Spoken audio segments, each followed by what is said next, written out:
আফ্রিকার এক বিশাল প্রান্তরে প্রচণ্ড খরা চলছে। ঘাস শুকিয়ে গেছে ও গাছের পাতা ঝরে পড়েছে। কাঠের এক জেব্রার দল একসাথে দূরে চলে গেছে জলের খোঁজে, কিন্তু একটা ছোট জেব্রা দুর্বল হওয়ায় সবার সাথে যেতে পারেনি। সে একা পথ খুঁজতে থাকে।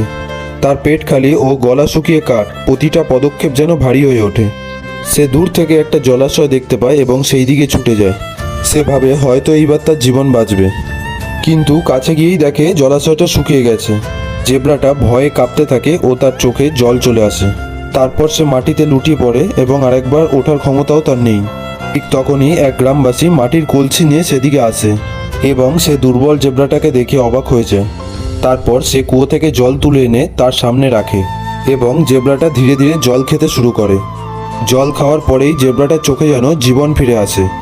তারপর জেব্রাটা শান্ত চোখে তাকায়, যেন কৃতজ্ঞতার ভাষা। অবশেষে সে আবার প্রান্তরে ছুটে যায় ও দূরে হারিয়ে যায়।